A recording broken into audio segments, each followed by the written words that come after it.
Hello, folks. Welcome to the show. It's me. Well, it's official. The transatlantic alliance is dead. And by now you're asking yourself, why is this good news for America? You're gonna say that Chuck Todd is not all there. Well, let me explain it to you. Ho, ho, ho!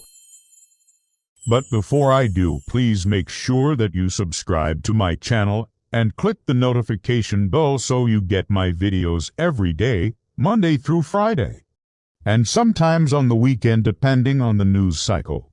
So here's why Europe's newfound economic power is actually a game changer for America. Ho, ho, ho! First of all, we don't have to worry about the Europeans any longer holding our hand and basically propping up a failing Ukraine with economic assistance. No.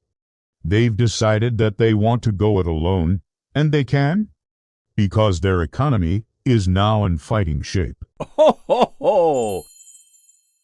Germany, the powerhouse of the EU, has roared back thanks to the incredible work of the new German Chancellor. Listen to these numbers.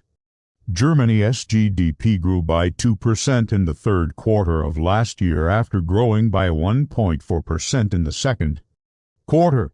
This followed a 0.8% decline in the first quarter and a 0.3% drop in the fourth quarter of 2022. Ho, ho, ho!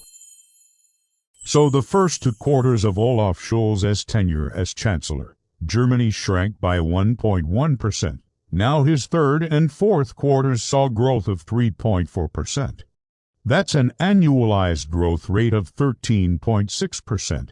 This is very important because Germany is the fourth largest economy in the world, only behind the United States, China, and Japan. Ho, ho, ho!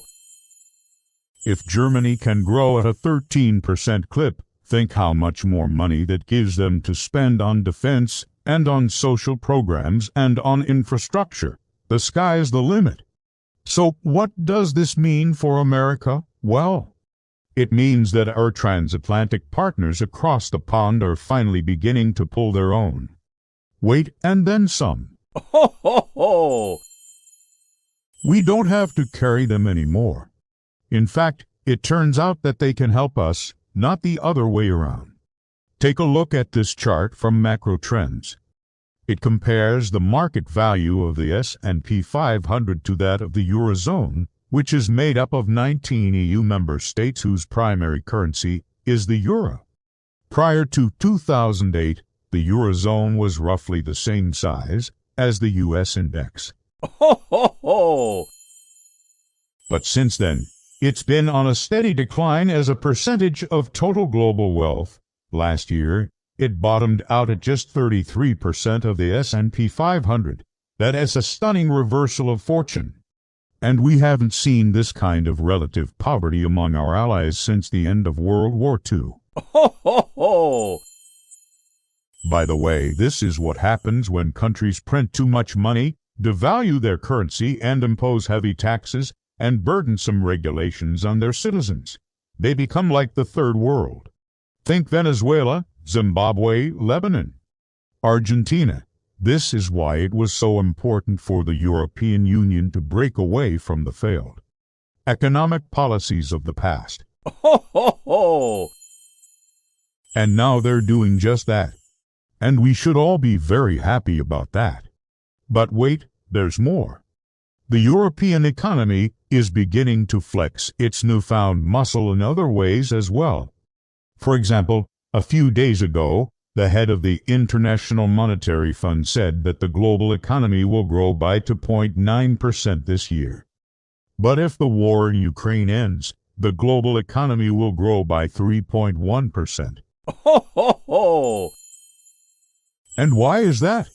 Because the IMF assumes that Europe will begin to re-export Russian energy products once the conflict is over. In other words, the war has been such a boon to European energy companies that even if it ended today, the economic impact would be negligible. And speaking of energy, look at this chart showing the evolution of European natural gas prices. Remember this. Ho, ho, ho! It was the crisis of the century, the energy shock that would supposedly cripple Europe. But look at the chart. Prices have fallen back to pre-war levels. In fact, on a year-over-year basis, gas prices are actually negative 13%. How can this be happening? It's happening because Europe has diversified its energy supply and cut back on consumption. Ho, ho, ho! Folks, all this economic data is so important because it shows that the West, both America and Europe, are no longer facing an existential threat from Russia. Yes, there are still problems. Yes, there are still challenges, but nothing that threatens the very survival of our civilization. Ho, ho, ho! In fact, our civilization is poised to grow and prosper in ways that we couldn't have imagined just a few months ago. And this is why the transatlantic alliance is dead. We don't have to hold hands and jump in the water together anymore. We can go it alone if we want to, or Europe can go it alone. We're both strong enough to stand on our own. And this is such great news for America. Ho, ho, ho! All right, there you have it. That's my riff. Ho, ho, ho!